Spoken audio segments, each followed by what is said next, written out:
M&A en sectores regulados, energía, finanzas y telecomunicaciones. Hola, soy Jorge Leonorantes, soy socio en el área de corporativo transaccional, fusiones y adquisiciones en Santa Marina Isteta. ¿Cuál es la principal diferencia entre una operación de M&A en un sector regulado y uno no regulado? Bueno, como contexto, una fusión o adquisición, un merger and acquisition, en un sector regulado se diferencia de una operación en un sector no regulado porque las operaciones en sectores regulados requieren la autorización previa de alguna autoridad competente para poder llevar a cabo la operación. Dependiendo la materia de la que esté hablando, es la autoridad competente para revisar la operación y autorizarla en su caso. Entonces, la diferencia principal es que en los sectores regulados no se puede cerrar la operación sin contar con esta autorización previa. ¿Qué papel juegan las autoridades regulatorias como COFECE, CNBV y IFT en este tipo de transacciones? Bueno, las autoridades competentes, dependiendo de la materia y cada una de la operación, el papel que juegan es la revisión de la operación. Revisa la autoridad que la operación cumpla con los requisitos previstos en la ley, que la autoridad no resuelve o no autoriza o niega una autorización por su propia voluntad o a su libre albedrío. La autoridad tiene que actuar en función de lo que dice la ley. Y las diferentes leyes prevén cuáles son los requisitos que tienen que cumplirse para cerrar una operación. Y la autoridad lo que hace es verificar que la operación y las partes de la operación cumplan con todos estos requisitos que están previstos en la ley para poder cerrar la operación. ¿Cuáles son los principales retos para obtener las aprobaciones regulatorias en una operación de M&A en México?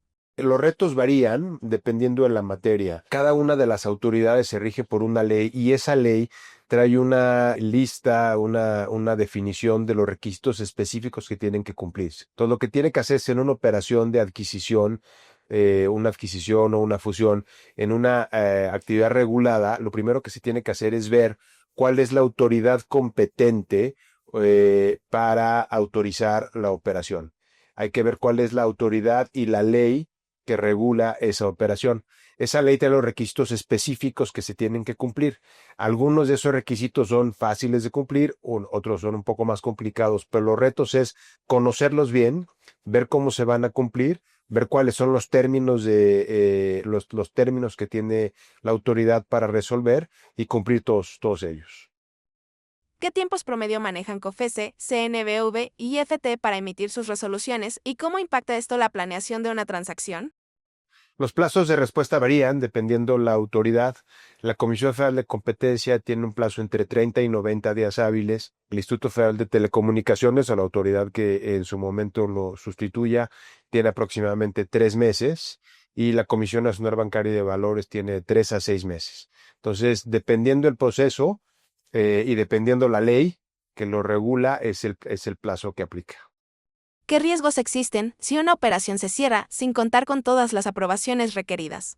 Bueno, el riesgo principal es que la operación no surte efectos, porque en algunos casos el contar con la autorización previa es un requisito existencial para que la operación pueda surtir efectos. Entonces, el primero es que la operación se anula, que no surte efectos. El segundo, que se apliquen sanciones por el incumplimiento a estos requisitos. Y estas sanciones pueden ser multas y pueden ser multas muy importantes. ¿Qué aspectos específicos se deben revisar en el due diligence cuando se trata de empresas con concesiones o licencias gubernamentales? Bueno, lo primero que hay que ver es cuál es la materia y cuál es el mercado y la industria y cuál es la ley aplicable.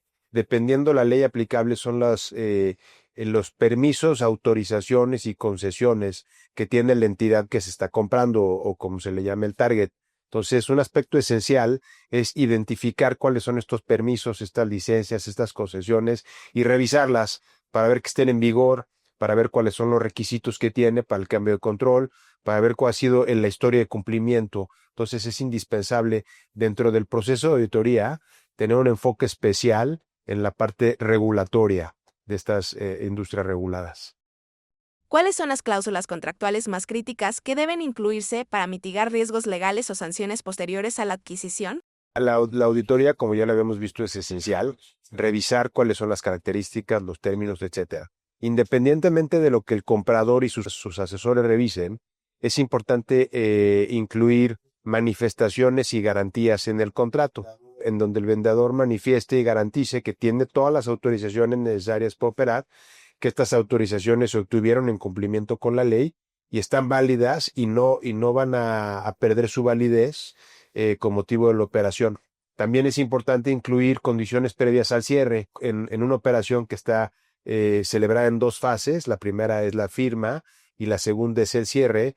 En el Inter es en donde se obtienen todas las autorizaciones necesarias para poder cerrar la operación. Y una de las condiciones previas para el cierre es que se obtengan todas estas autorizaciones en cumplimiento con la ley y en forma satisfactoria para los compradores.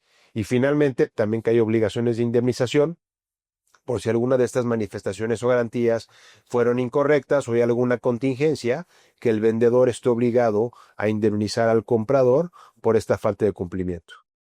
En el sector energético, ¿qué regulaciones son particularmente sensibles durante un proceso de M&A?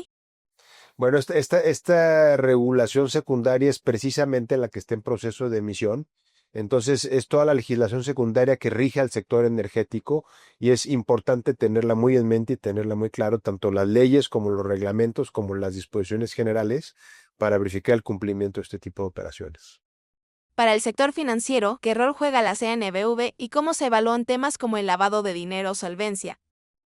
Bueno, la Comisión Nacional Bancaria de Valores es la autoridad que salvaguarda el cumplimiento con todos los requisitos de solvencia y cumplimiento de lavado de dinero. Entonces, hay disposiciones específicas que las entidades financieras tienen que tener para conocer a sus clientes, lo que se conoce en inglés como Know Your Customer, en donde precisamente lo que se busca es evitar que ingresen al sistema financiero recursos de procedencia ilícita.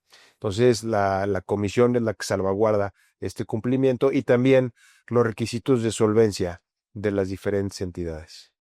En telecomunicaciones, ¿qué criterios vigila más de cerca el IFT al autorizar una concentración? Bueno, el Instituto Federal de Telecomunicaciones también, bajo la ley actual, tiene el rol de autoridad de competencia y revisa los diferentes agentes en el mercado, que no haya concentraciones indebidas, que no haya monopolios, que no haya prácticas monopólicas, absolutas o relativas. Es parte de la función garante que tiene este instituto. ¿Qué tan común es que una operación se frustre o retrase por temas regulatorios en estos sectores? Desgraciadamente es común, por lo que es importante que las partes que van a llevar a cabo una de estas operaciones cumplir todos los requisitos que piden las diferentes leyes. Es importante siempre que haya asesores que conozcan la materia y que puedan ayudar a las partes a navegar por todos estos requisitos. Y ya lo que es bien importante es que en este tipo de operaciones las partes se asesoren por asesores multidisciplinarios, en donde juega un papel fundamental el abogado de corporativo transaccional, pero también tiene que involucrar a los abogados especialistas en las diferentes materias desde el punto de vista regulatorio para que se acompañen, porque una falta de conocimiento o falta de sofisticación en los asesores que están acompañando a las partes, pues se niega la autorización y se frustra la operación. ¿Cómo ha evolucionado el marco regulatorio mexicano en materia de M&A en estos sectores durante los últimos años? Bueno, el mercado de fusiones y adquisiciones en México, el marco legal es relativamente flexible. Hay que cumplir con requisitos básicos previstos en la ley, pero es relativamente flexible. Han habido muchos cambios y sigue habiendo muchos cambios en relación con autoridades y leyes que regulan las diferentes materias involucradas, como hemos venido platicando. Por ejemplo, una nueva ley de competencia económica con una nueva autoridad administradora de la competencia económica, una nueva ley de telecomunicaciones con una nueva autoridad que va a aplicar esta nueva ley. Han habido muchos cambios en proceso de autorización y de implementación. Entonces es importante estar muy al día en todas estas regulaciones para ver cómo van a afectar la operación. Prevé que haya mayores restricciones regulatorias en el futuro cercano, dada la concentración de ciertos mercados estratégicos. Sí vemos un poco más de restricciones. Van a haber más operaciones que se tienen que notificar y que tienen que ser previamente autorizadas por la comisión para poder cerrarse. Van a haber conductas que antes no se consideraban indicios de prácticas monopólicas y que ahora sí se van a considerar indicios de prácticas monopólicas. Entonces, la tendencia en materia de competencia económica sí es a que haya una más regulación y más restricciones. Habrá que ver cómo queda la nueva ley de telecomunicaciones para ver cuál es la tendencia ahí también. Pero en términos generales sí vemos más restricciones para este tipo de operaciones. ¿Qué buenas prácticas recomienda a las empresas e inversionistas interesados en adquirir activos regulados en México?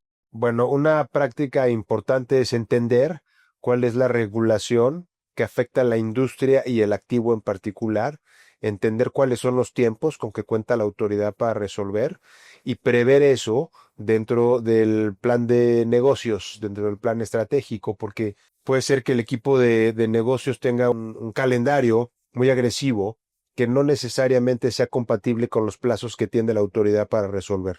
Entonces, una recomendación es entender bien cuál es la regulación y cuáles son los plazos para que sea compatible con el objetivo del negocio.